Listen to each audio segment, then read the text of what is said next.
ผู้ที่ทั้งอันท่อเพิ่นเนาะท่อห้องน้ำเพิ่นก็ได้มาส่งพี่น้องเอ้ยเนาะแล้วก็อิฐบล็อกเนาะพี่น้องเอ้ยเพิ่นก็ได้มาส่งเลยในการเฮ็ดห้องน้ำของ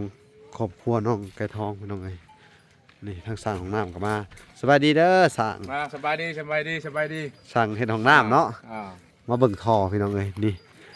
พ่อน้องไก่ทองสบายดีมื้อนี้อันมาหับท่อเนาะหับท่อน้ำมันเนาะท่อห้องน้ำเนาะห้องน้ำพี่น้องเอ้ยบล็อกเพิ่นมาแต่เพชรนี่เพิ่นบ่บอกมา2-3 มื้อโอ้เอาบล็อกเอาหินเอาทรายมาพร้อมกันนะพี่น้องเล็ก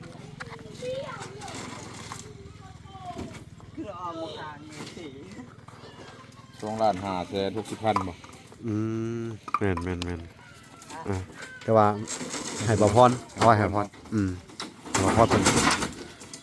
งบทั้งบ่พรพี่น้องเนาะทั้งว่าหลักก็เบิดงบประมาณแหละนิดแล้วก็แค่จะโค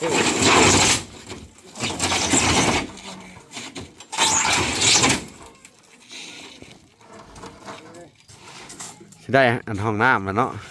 ดีใจบ่ดีใจดิดีใจว่าดีครับดีใจดีใจโอ้ดีใจ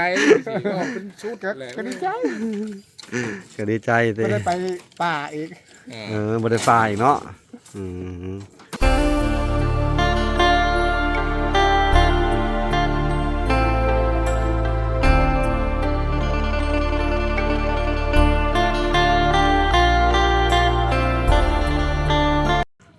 โอเคพี่น้องเอ้ยกับสบายดีพ่อแม่พี่น้องเนาะเบิดสู่คู่สู่คนพี่น้องเอ้ยเนาะ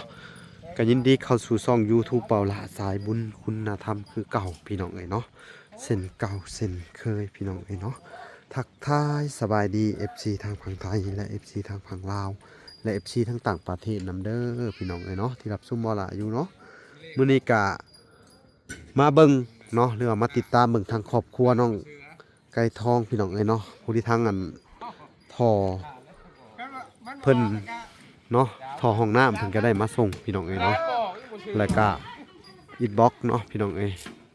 เพิ่นก็ได้มาส่งเลยในการเฮ็ดห้องน้ำของครอบครัวน้องไก่ทองพี่น้องเอ้ย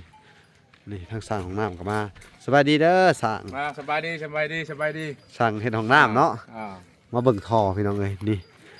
พ่อน้องไก่ทองสบายดีมื้อนี้อันมาหับท่อเนาะหับท่อน้ำมันเนาะท่อห้องน้ำเนาะห้องน้ำพี่น้องเอ้ย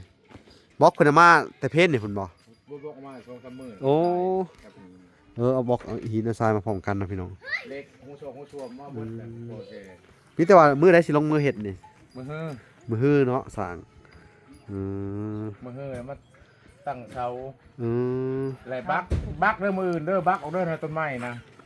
โอ้ยพูดนะยับไปพูดอีกบ่แล้วแต่หัวหน้ายับไปอีกต้องมาวัดใหม่แล้วเนาะสะเนาะวัดเอาไม้เอาไม้ครับมืออื่นค่อยยังข่าวเวียกนะเวียกกระยาแล้วมือค่อยมาค่อยยับไปค่อยกันบุญนี่บุญอย่างลังแล้วที่เจ้าบุญแจกโอ้บุญแจกตั้งเสาเทคานเมียนอะไรกันเจ้าสิบักกับบักโลดค่อยยับไปอีกค่อยยับไปไหนบ่มันแปดแล้วอยู่พูด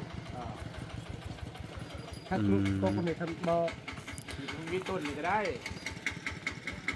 ทั้งท่อน้ำทั้งเสาพี่น้องเอ้ยมา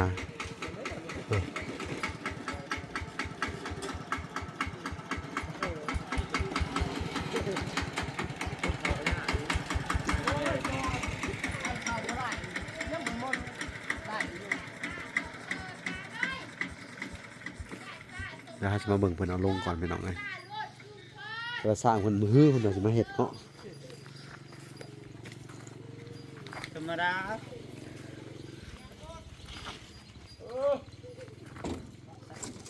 หยิบเอาเถอะ3 เมตรใช่กันเลยว่าแต่เช็ดเอาเถอะเนอะนะมึงเอาบินมาอยู่บ่มาเอาลงนี่แล้วตัวนี้เงี้ยอะไรก็ หายห้องเขาเนี่ยเอาใหม่ห้องกินเขาเนี่ยห้องก็ได้บ่คอยได้คอยได้ รวยไหมเตียงเนี่ยบนนะก็งอนนะคือเอาหมดทางนี่สิ 2,560,000บ่ แม่นแต่ว่าให้บ่พรเอาไว้ให้พรให้บ่พรเพิ่นงบทั้งบ่พรพี่น้องเนาะทั้งว่าหลักก็เบิดงบประมาณเลย ลืมต้องรุ่มทุมีบ่นี่ลืมเอามา ย่าหมื่นก็ได้ทีนึง ย่าเพิ่นน่ะบัตรอะไรก่อนบัตรก่อแล้วแล้วก็กับ หัวนั่นเด้สวมนี่มัน เอามาไปเด้เขาเอามาแล้วอันนั้นเอามาเพิ่นแหละบักอะยังชิ้นอะยัง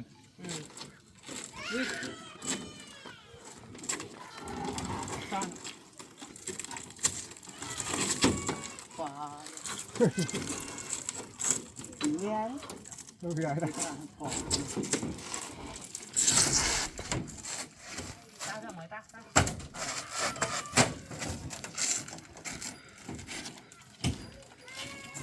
ไปเขากินเบียร์อยู่หันกันนี่เขานิดนะกูแค่จะเข้า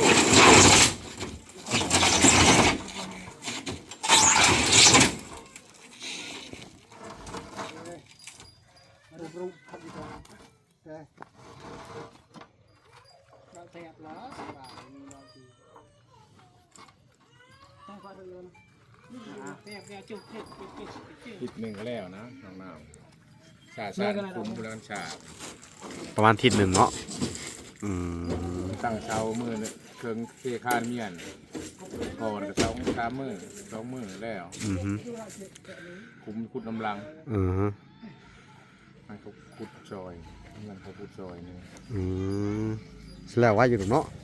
ทิศหนึ่งเนาะ อะไรอาทิตย์หนึ่งแล้ว กำหนดเลยทิศหนึ่งพี่น้องเลย ตัวนั้นก็ยังเงินทิศหนึ่ง แม่นสิได้อันห้องน้ำแล้วเนาะ ดีใจบ่ดีใจดิ กระดิกยัก ว่าดีถามดีใจก็ดีใจกูดีใจสิก็เป็นชุดแหละ กระดิกยัก ก็ดีใจสิ ไม่ได้ไปป่าอีก บ่ได้ฝ่ายเนาะดีใจสุดๆเลยพี่น้องคนว่า ขอบใจเพิ่นผู้ใหญ่แหละบ้านดีใจแล้วซอยลงไปเลยเขาบอกไปแล้ว เอามุก นี่พี่น้องเลย เอามุกมีช่วยกาดอยเฮียก็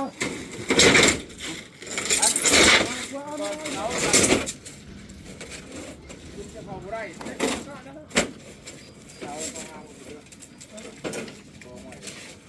แก้วไม่เสื่อม จุดนั้น โอ้ยเขาบอกไปทางนั้น ลงกันเรียนหาก็ได้แหละ เช้าได้ปะนี่ลงใส่ลงหันว่า ก็จะต้องยึดเราไปเถอะก็เวลาเนี่ยเดี๋ยวเราเอาถอย เดี๋ยวเชิญเจ้าเสาลงพี่น้องเบิ่งทางรถไถเข้าไปก่อนว่ามันสิเข้าไปได้บอกเพิ่นจะเอาไปลงอยู่ในพี่น้องเลย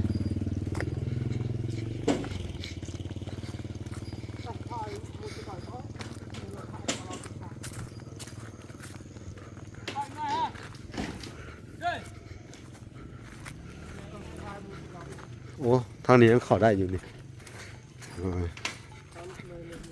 เอามาลงผีเนาะ ลงเฮ็ดในนี้บ่นี่ ให้เพิ่งขุดนี่แล้วมันใส่โพจับ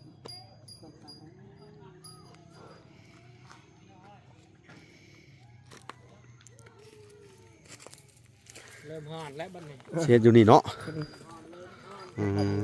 อยู่หันน่ะมันเป็นอะไร มันจอบทั้ง จอ จอบกับน้ำชา จอกระนำสางเนาะ อันนี้ก็ให้ขุด พูดอยู่นี่เลยโดย ง่ายง่ายจริงๆเอาดองคนนอนทางตัวที่ง่ายป้ายเจาะ สวัสดี โดยสบายดี เป็นอะไรบอกกันยังไงเนี่ย เกี่ยวอีกอย่าง บอกกันอะไร บ้าพลาบ้านก็ครัวใครนะ ว่าสิ ไปบุญ โอ้ ผู้อยู่เพื่อนเลยก็มัดไว้แล้วนั่นก็ดึงเชือกแล้วก็ให้เขาตัดให้ คุณไปบักเสือก เขาจะไปให้กิน ให้มันหลบ บุญ อยู่พุ่น โอ้สิเป็ดกินอยู่บุญเนาะ บ่ บุญเฮือนแจกนี่บ่ โดย เออ ยันมาลม อืม พุ่น ลมไปพูดกับมัดเลยหัวบ่าวนี่ สิได้ปลูกไม้แล้ว พี่น้องเอ้ยดีใจนำเด้อสิได้ห้องน้ำได้ โดย บ่ได้ย่างกันไปถ่ายป่าเลยเนาะ โดย กันมีห้องนอนห้องน้ำแล้วก็ถ่ายให้เป็นระเบียบก็โอเคเนาะ โดย ทางป่าถ้าครับเขาไปถ่ายในป่า เวลาหน้าเฮ็ดหน้าหยังมันออกมามันก็เขาก็บ่อยากกะกินเนาะ โดย ถ้าเขาถ่ายอยู่สิเป็นที่เป็นทางว่าเฮ็ดมันออกจากธรรมชาติเขาก็ไปหาเก็บกินได้สบายเนาะ โดย เพราะว่ามองแถวในเขตนี่น่าจะมันจะมีเฮ็ดหลายยามเฮ็ดเนาะ โดยมีและมีเห็ดไร่ เฮ็ด แถวนี้ เฮ็ดอีหยังแหน่ส่วนหลายออกแถวนี้ พวก เฮ็ดปวกเนาะ ก็ออก เฮ็ เห็ ด ดดินก็ออก เฮ็ดดินเฮ็ดทานเฮ็ดอะไรเนาะ โดยหลาย อืม ปีกายนี่มันละลายที่ชื่อ อ๋อเฮ็ดหยังพี่ชื่นนี่ ไอ้ปวกเห็ด อืม ขาดเห็ดไข่ น่ะเฮ็ดปวกนี่ส่วนหลายไปเอาทางไหนทางเลาะไปแถวนี่เนาะมีเบิดเนาะอ๋อ จะว่าไม่ขาดพบนี้ มันเฮ็ดปวกอันไหนปีกายนี่ได้หลายบ่ปีกาย ที่กายนี่ก็ บ่หลายปานใด ในลานปลา ขายเฮ็ดอันไหน เดี๋ยว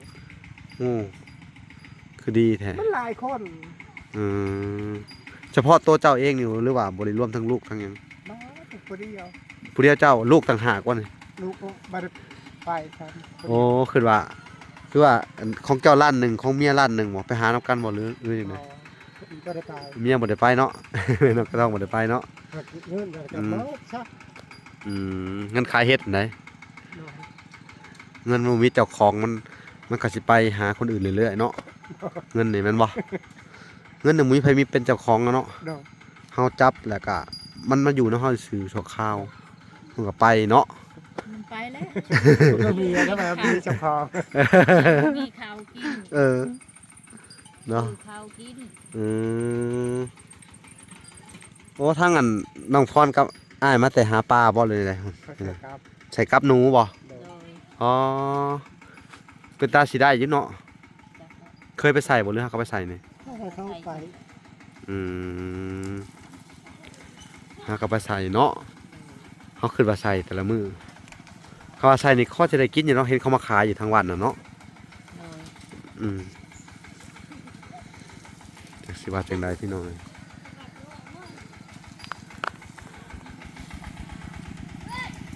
อ้าวพี่น้องเพิ่นก็สิมาส่งท่อแล้วก็เซาแล้วก็ท่อเพิ่นลงอยู่ฝั่งนั้นเนาะแล้วก็เซาเพิ่นสิลงมาฝั่งนี้พี่น้องคือว่ามื้อฮื้อได้เพิ่นว่าสิเริ่มเฮ็ดทางสร้าง โดย เฮ็ดอยู่ตรงนี้เนาะถ้าอยู่นี่มันห่างไม้บ่หลายคือสิขุดง่ายอยู่เนาะ โดย อย่าให้มันเจอห่างไม้ใหญ่เนาะ โดย ถ้าขุดลงไปกับผ้าซับเนาะเฮาว่าเฮ็ดอยู่หั่นมันก็ดีอยู่มันใกล้เฮือนแต่ว่ามันเสียแต่ใกล้กับน้ำบาดาลเนาะ โดย อย่ามันซึมลงไปเนาะ โดยดีแล้ว ถ้ามันซึมลงไปมันจะออกมีกลิ่นเลยเนาะ โดย เอออืม มันชีเหนาตัวน่ะ เออ ญาติว่าใช้หลายปีหลายเดือนแล้วก็บอกมันชีเหนามันไก่ โดยโดยพอลูกคนเนาะแพงกันขนาดเนาะ ลูกสาวหล่าเนาะ โดย อืมมันไก่ทอง พี่น้องเอ้ยเอาเพิ่นก็สิได้เอาเสาลงแหละพี่น้องพุ่นน่ะสะดวกสบายขึ้นแล้วบาดนี้ห้องน้ำอยู่นี่แถวนี้เฮาก็ขยายต้นพักออกมาพอเห็ดหัวแล้วเนาะ โดย อืมก็พากันเห็ดให้มันแล้วเด้อหัวตัดไปเห็ดแล้วเด้อ เอ้าหลักสดละ ฮะ แค่คนนี้ละหลัก ก็ถ้าเกิดว่าอันนั้นก็อันแถวนี้ก็เฮาตัดลักธรรมดาใส่ก่อนก็ได้เนาะ แล้วก็คันว่านั่นก็ให้เขาบ้านกันเลยตัดไป นี่ ตัวนี้ก็ ลักตัวนี้ก็ได้ลักอีกนะนี่พี่น้องเอ้ยเนาะ ตัวนี้ด้วย อันนี้เห็ดลักก็ได้นี่เนาะ ตัวนี้เป็นรักก็ได้แล้ว แม่น ก็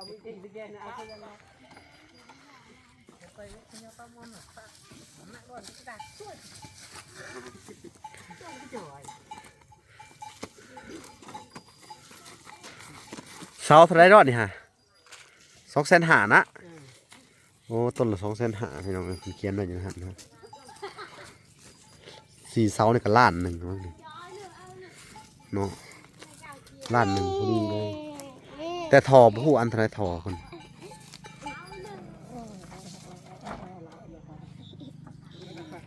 นี่พี่น้องเอ้ยเสาที่3เพิ่นก็เอาลงแล้วพี่น้องตัวนี้มันสิยาวกว่าหมู่พี่น้องเอ้ย ยาวทางนา เออ 3 เมตรกับ2.50 ทางนากับทางหลังมันก็บ่ถึกกัน เออต้นน่ะ200,000ฮะ200,000หา300,000เท่าไหร่นี่300,000เต็มตัวนี้เนาะเสา300,000เต็มตัวนี้พี่น้องเอ้ยแสดงว่า2 เสานี่ก็600,000แม่นเนาะลืมไปบางหันเนาะเขาคือว่า200,000หาเบิดเนาะตัวนี้มันสิยาวขึ้นมาหน่อยหนึงมันก็สิเพิ่มเงินขึ้นมาหน่อยหนึง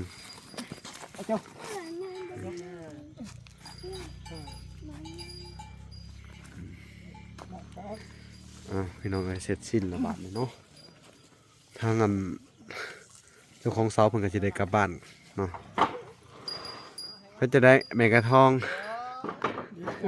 ดีใจหลายเนาะ โดยดี อันนี้กับผู้ใหญ่ทางอันบ่าวพรคือเก่าเด้อ โดย ที่เป็นช่วยเหลือมาเนาะทั้งเวลากะขอแสดงความดีใจนำเด้อ โดย สู้ๆต่อไปเนาะ โดย พอได้ห้องน้ำแล้วก็เฮาก็สะอาดขึ้นแล้วบริเวณป่าแถวนี้กันเนาะมันก็บ่ถ่ายเล่ร่าดในป่ามันก็บ่อยากอันนั้นปานใดเนาะมันเหม็นท่านซะ โดย มันเสือกะเนาะมันมีเชื้อโรคคือหยังเนาะ โดย กลับไปก่อน ถ่ายในปงในป่ามันกับอันตรายนะพี่น้องเอ้ย กลับไปอยากไป ในการใช้ชีวิตอหยังเนาะ โดย เอาโอเคพี่น้องเอ้ยคลิปนี้ก็ได้มาอัปเดตเบิ่งทางบ้านเพิ่นก็มีทั้ง ได้มาส่งอันเสาห้องน้ำแล้วก็ทั้งท่อห้องน้ำพี่น้องเอ้ยอีกจัก2-3มื้อเพิ่นก็จะได้ลงมือเฮ็ดแหละเนาะพี่น้องเอ้ยเอาโอเคเด้อทางเวลากะสิได้ขอตัวลำลาก่อนพี่น้องเอ้ยคลิปนี้ก็สิได้ขอตัวจบคลิปก่อนเด้อเอาพบกันใหม่อีกคลิปหน้าพี่น้องเอ้ยโอ้ยคลิปนี้ขอกล่าวคำว่าสบายดีและสวัสดีพี่น้องเอ้ยพอกันใหม่คลิปหน้าบ๊ายบาย